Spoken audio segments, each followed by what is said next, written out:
What's going on, car nerds? Welcome back to the Feel for Thought podcast. Welcome to episode 34. I'm Jay. Kevin.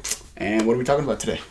We're talking about buying a car and comparing, really, dealer versus private. This is a big debate subject because I think there's a lot of confusion, especially first-time car buyers and people that aren't as familiar with car buyers.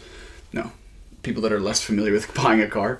And it's kind of an ongoing debate. You know, what's better? Private is obvious. You know, you get a better price usually, and a dealer is just for the safety and peace of mind usually, depending on the dealer, I guess. Yeah. So yeah, let's just compare some pros and cons here and kind of give our take, because Kevin's bought from a dealer before, I've bought private, so you know, we're both from there. Like, we can prefix it by saying there's no real perfect answer. Both have like pros and cons, so it's not like, oh, just go private. No. Yeah, exactly. We'll try to lay it out for you guys so it's kind of easier to make a decision and kind of give you a full wide range idea of all the pros and cons that exist, so you can kind of make your own little list and base it on that and what you value, and then go from there. But yeah, at the end we'll kind of tie it all together and kind of say what route we would take going forward. So yeah, let's start with dealers, I guess. So you've experienced with the dealer, kind of maybe just walk everyone through what your experience was like, and maybe some things you noticed that were positive and things that were negative. Yeah, so I've bought 3 cars now from dealers, and experiences vary, but the hardest thing, I think, is, you know, these salesmen sell for a living. So it's a lot harder to get like any price movement or any adjustment in what you're buying, because that's their job. They do this every day. Whereas a private, you know, most of them just want to get rid of it. Exactly. So when I go to the dealership, I find what works best for me is you go in knowing what you want. So I go in, I show them, this is the vehicle I want to see, and then that way, like, because I feel like sometimes they try to upsell you and like kind of push you in a direction. Maybe something's not selling well, and they're like, oh well, let's give this person this car. Whereas if you go in, you're like, this is the car I want to see, show me it. And then, I mean, preferably you go for a test drive. The Porsche, I didn't do that, which kind of was stupid, but it worked out. But yeah, you go for a test drive, and I find like kind of picking stuff, obviously like picking stuff that's not perfect. And you kind of like point them towards that direction, because the salesman will always overgloss it and like say it's basically perfect. But if you like bring them down to your level and see what you're seeing, like show them, like, you know, there's rust here, and you know, this, like the BMW, it was smoking, and of course the salesman, oh no, it's undercoating. I'm like, yeah, exactly. I don't know, bro. Yeah. And turned out it was the valve cover gasket. But because it was dealership, I had that wiggle room. I could take it back and they'll fix it. And, you know. Yes, there's a lot of things to unpack there. I think the main thing is just like, don't go in blind. Like know your shit. Like know what you're looking for, like you mentioned. But also, just don't go into a dealership like, you know, because you're driving by and you're like, oh, today's a good day, I could use a new car. And then just be like, I'm looking for something sporty. Don't ever do that, because that's exactly when they do upsell you. And especially if you don't know some specific things about the car and you know what you're looking for, it can definitely be to your detriment, and you know, you can get taken advantage of. In your case, you worked at a dealership, so you know sleazy sales tactics they do. Yeah, I worked at Honda, so it was actually not too bad. I feel like there's a lot more sleazy dealers out there, because like the markup on a Honda is like $2,000. It's pretty much nothing. Yeah. So there is very little wiggle room as it is. So that was, you know, I mean, the negotiation side was like $200 if they wanted winter tires included, but. I definitely know, like, if there is like a used sales lot or something, that is where they earn the most money. The new cars is not where they earn the money. For Honda specifically, I don't know how it is for other dealers.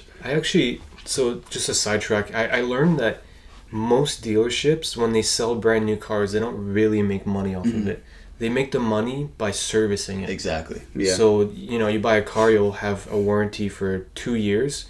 So the manufacturer is paying for it because it's under warranty, or even oil changes, tire rotation. So that's how they make most of their money. Exactly. Yeah, that definitely is. Especially like the more like lower end, for lack of a better word, or just like more like everyday vehicles. Like that's definitely the case. That's where they earn the money. But obviously places like Porsche, like at an actual Porsche dealership or a Lambo dealer, whatever. Obviously, there's huge markup on those cars. Yeah. And that is where they earn the money, and where obviously the salespeople make the most commission, because it is, they move a lot more volume as well. So so definitely something to consider. Obviously, there might be wiggle room, especially if you're looking at a used car lot. Typically, there is a bit more movement than if you're buying a new car, in my experience, at least working there. But yeah, so your BMW you bought at a dealership, you bought your Porsche at a dealership. So yeah, what do you think was made easier by buying at a dealer? Like, I know you haven't bought private, but like what was your kind of inclination? Like, why did you look at a dealer instead of private? To me, it's a couple things. Peace of mind. I don't know about Alberta, but in Ontario you have a it's 30 to 36 days like warranty, and by law, if anything goes wrong, the dealership has to give you your money back. Okay. If you don't, you drive the car, it's a lemon, something's wrong with it, you're like, I don't want this thing. They have to give you full money back. Okay, that's pretty good. So that's like a huge cushion for you. And like both cars, there was something wrong with it. I took it back to the dealership. They paid for it, and it's something I don't have to worry about. Yeah, that is really nice, especially as you get up there with like price point. Like if you're buying like a Lamborghini Aventador and you're buying it private, and the thing turns out to be a piece of shit and 8 cylinders don't work, like you're screwed. You paid $500,000 and that's it. But at that point, like, you can spare the extra bit to get it at a dealer anyway. So definitely something to consider too. Obviously, if you're on a budget and you're spending $2,000 on a new car, it might be worth it to get it privately, given that it's double the price, maybe $4,000 or $5,000 if you get it at a dealer. Then it might be worth your time. But yeah, it goes without saying, I always recommend, I think you do too, like if you buy it private, always just get a full inspection done. I know in Ontario, you were saying they don't pre-certify at dealers, right? So Ontario is kind of weird. Any used car you buy is non-certified, non-roadworthy. And to get around that, you have to do a safety inspection, which is usually about $700. But yeah, it's a law. Every car has to be displayed as non-roadworthy. Yeah. Which is interesting because, like, you'd think when you go to a dealership, it's been inspected, it's been serviced and all that, but technically they don't have to do that. It's kind of weird, yeah. But at the same time, it is kind of good because sometimes these cars can sit on a lot for like 2-3 years, and the inspection will have been done before, like when it was first brought to the lot. So then it could have been driven a bunch of times. It could have been, used by a service person to like do random errands and stuff. And I mean, trust me when I say people don't treat those cars lightly. Like everyone drives like an asshole in those cars. For sure. Like maybe it is a good thing that like at the time of purchase you have to do a safety inspection, so that they redo all that stuff, check the brakes, check the tires, make sure everything's working properly. It sucks paying the $700, and it's a little overpriced if you ask me. It should be like $300 or $200, but I mean it does kind of, it's a necessary thing to register anyways. So yeah, but I don't think so. My Porsche, I had to do it. The dealership, like, it was mandatory. You had to do inspection. But I think the BMW, I didn't have to do it. They gave me the option of doing it, but I chose not to. I'm surprised they still fixed the issue, because technically they could have just said, oh, well, it's not roadworthy. We didn't certify it. It's your problem. I see. Yeah. But they just did it because I guess I brought it up when I inspected the car before buying it. So yeah, maybe that's a bit of a difference. So $700 is a lot, but I think it's worth it, especially for high-end vehicles. Exactly. And honestly, that also goes for private sales as well. I feel like even if you are pretty certain it's a good buy and you're sure it's not a lemon, I always would recommend people to just obviously if the private seller is not down to let you, do an inspection, that's already a red flag. Yeah. So if they let you just take it, you can go with them obviously, but get it to an inspection place, do the inspection, pay the fee. And I mean, if it's not good, then you could just be like, okay, you can need to pay me the inspection fee or something. Or worst comes to worst, like you just save yourself a bunch more money by spending $700. So I definitely recommend that, at least, or even just a basic inspection. Especially if you're somebody who's not super versed in cars and doesn't know all the ins and outs of, all the mechanical issues that can happen. So definitely something I would recommend for sure. And one thing that I want to bring up, so when we think of dealerships, like going to a dealership, and buying a used car there, you think like, oh, it's going to be a lot more expensive.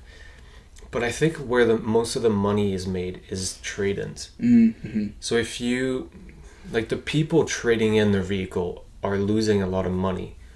Whereas when you're buying it, you can try to negotiate the price, but I think that's not where they're making the most money. I think it's really That's the a good trade-in. point. Yeah, I think so too. And if you think about it, like say, I'm gonna just use a random example. Say the car's worth 15 grand, they give you 12 grand at trade-in, and then the person who buys it for 17. That's the margin. It's a little bit above market when you buy it. They give you a little bit below market when you trade it in, but then the margin for them is $5,000 that they make over the whole transaction process. Yeah. So I feel like that's maybe how they do it. So it is a bit more, but again, you have that, like a lot of these are they're not certified, but they're like, they have like a guarantee of quality in a way, because obviously they have a reputation to uphold as a dealership too. So I feel like it's pretty rare, I would say, for a dealer to buy you like an actual piece of shit. Like sure, there might be things wrong with it, but again, you're in that 30-day window, you can get things fixed. But otherwise, it just kind of shits on their whole reputation as a dealership. So Exactly. And the thing that I found out, like this was news to me when I did my trade-in. So I traded my BMW for my Porsche, and of course I got lowballed. Like I paid 17 for it. I wanted minimum 15, and every dealership was offering me 10,000. But what ended up happening is you trade in the vehicle, and minuses the price of the new vehicle you're buying. yeah, But it also lowers the tax. So you're getting, like, you're lowering the price of the vehicle, but you're also lowering the price of the tax. So it helps out a lot. yeah. Just to kind of put that in perspective, because it was a bit confusing when I heard it the first time too. So pretty much, if you were to sell the car privately, you'd have to pay taxes when you sell it, right? No. Or is it when you buy the new car, you have to pay the tax? So Yeah. the amount of tax that you're selling the car, your old car, to the dealership, that amount gets subtracted from the total tax bill, because that part is technically, you're selling it to them. It's not part of the buying process. So it's just the remainder. So say you buy a car for 50 grand, you have a $20,000 car you trade in, only 30,000 is taxable. And the 20 grand is seen as like a trade-in. So it can actually save you money with that too. So Yeah. I think in your case, they ended up giving you a bit of a lower price, but ended up factoring in that tax savings to get you up to like what was it, 15? What I wanted. Exactly. So, yeah, like going that route, I guess you can, because like it's a lot easier obviously to do a trade-in than listing it and having to deal with tire kickers and low ballers. Yeah. And because that process takes months. It's Exactly. not something quick unless you price it very aggressively. But then obviously you might as well trade it in if you're going to lower Exactly. that much. I mean, you didn't even clean it. Like you just kind of dropped it off. I mean, there's the check engine light. I was supposed to do Yeah. an oil change. I was supposed to clean it. Yeah. I just went in there and they're like, "Yep, that's good Yeah, enough." he took it for like a 2-minute test drive, and he's like, "Yeah, it's fine." And then he just Like, traded it. Okay, cool. But I think like the price they got it at, they can put a couple thousand into it and make it like better, like whatever it needs, like, and they'd still make decent money off it. Yeah, I mean, yeah, if they go like high market price, say 17 to 18, they could get a decent margin, like $2,000 to $3,000. But they're pushing like for highest market cap right now. So yeah, and you forget too, like these dealers have like in-house mechanics that they're already being paid on the payroll, so they don't have to outsource that either. So that's all obviously a lot cheaper too. And obviously parts that they get at a discount and in bulk. So I mean, if it's even needed, sometimes they don't even need that. So yeah, that's definitely in their favor. I think another thing too, I know we're talking about used cars right now, but obviously brand new cars you can't buy private, so that kind of, there's no private option there, but it is a lot easier, even if you are buying a used car, to lease or finance a car at a dealership. Yeah. Just because of, how they're wired with the insurance companies and with the banks. It's just a lot easier to get financing. Typically, if you're over a certain age of car, or if you're over a certain price point, if you buy private, they won't actually even give you financing unless you have like a line of credit or something, or some third-party credit bureau. well, even dealers, they do not allow financing on cars over 12 years old. 12 years. Okay. Yeah, that's good to know. So right now that would be 2012. So older than 2012, they wouldn't finance. So that's good to know for anyone. But yeah, obviously if you go private, the best case is just to pay cash, because first of all, your interest rate's also probably going to be higher because it's kind of, going out on a limb. It's like a third-party financing thing, unless you already have a line of credit to use. I think you can go through your bank though. I think, yeah, in certain cases, I think that is possible. I think it depends on like your relationship with the bank and stuff too, and like the size of the loan, obviously too. Yeah. But yeah, obviously it is a little easier to do that at a dealership if that is something you're considering, especially leasing. You can't lease from a private sale, so that's impossible. But yeah, if you want to finance, probably a better idea to go with a dealer, although it is possible private. It's not impossible. Another thing is just like we talked about before, the warranty aspect and just like the peace of mind can be worth a lot of money to people. I know I would probably opt for a dealer in the future, just given, as we go up in price point for cars, like it's worth a lot more to just pay a little bit more and have that peace of mind and know that, you have a reputable dealer behind the transaction, not just some dude who can disappear off Facebook and never talk to you again. There's some, happiness in that. But that being said, I bought my Audi S8 from this very old gentleman. He was probably in his mid-80s in Alberta. And it was just like a farm. It was probably as close to a dream as a car person as you can imagine. Like we literally pulled up. It was in like the middle of nowhere. It was like a really nice like built out garage. You obviously spent a lot of money building the garage. It was fully heated and everything. Opened the garage door and there was the Audi. It literally looked like it was in a showroom. Like it was like glistening. Like he's like, yeah, it's never really driven. It's never driven in the winter. It's stored in the garage all winter and stuff like that too. And it had like 82,000 kilometers on there. And I mean, he had it listed for 24,000. We're just like 21,000 cash. Like right now, we'll take it. He's like done. And then we're just like, we gotta get out of here before he changes his mind. Like it was just that good of a deal. And a guy like that doesn't bullshit. Like he drove it, and like there's literally no lights on. The seats look like they've never been sat in before. Like it's just it was a crazy situation. Obviously not representative of all private sales, but yeah. I mean, well, that's the thing. Like dealerships, sure, you like. It's nice to have a warranty, but they don't care about the car. Exactly. Like they'll do the bare minimum to keep it running, whereas you can get lucky with a private car where like it's a car enthusiast that's done every single thing right, has like paint protected the car and done everything because it's their passion, it's their baby. And in that case, like that's a halo of a car. Like that's the best case scenario, way better than the dealership. Oh yeah, because it's been cared for the entire time, and like they might even have like a cool story you can take with you too. But like, this car, I got married in it and all this stuff. You're just like, that's pretty cool. Like this car, or you could even figure out how many owners it's had, if he's the first owner or if he's the fifth owner. Yeah. Like or she. And, you could see, like, what the history of the car is and stuff. You don't have to rely on a Carfax, but you can actually, hear word of mouth about how that actually happened. Whereas at a dealer, you have no idea who the previous owner was. Obviously you can smell if they smoked or not, but that's about it.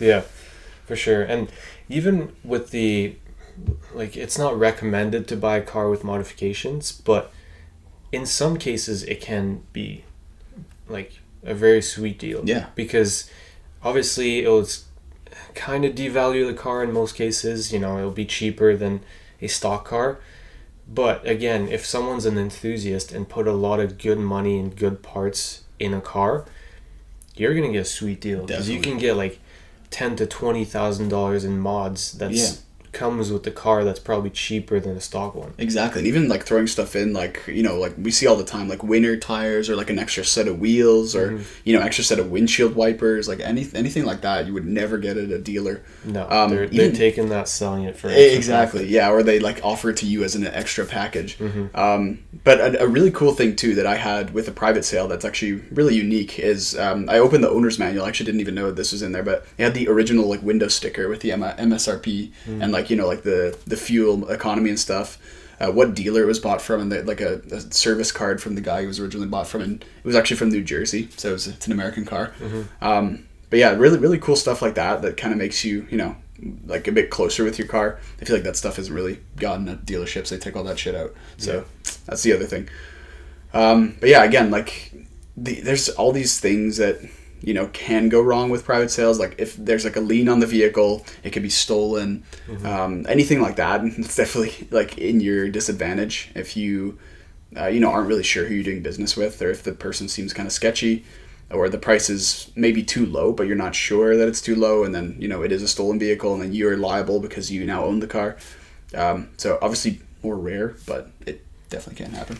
Yeah, you definitely have to be careful with private because, first of all, in most cases, you're going to someone's house or going to someone's location where they know the area. Yeah. So obviously, always be careful. There's been stories in the GTA where, they pull up to see a Lambo and then they get robbed at gunpoint and stolen their car stolen. Yeah. There's cases where, like I saw a listing like last week of a, I think it was a Jeep Cherokee.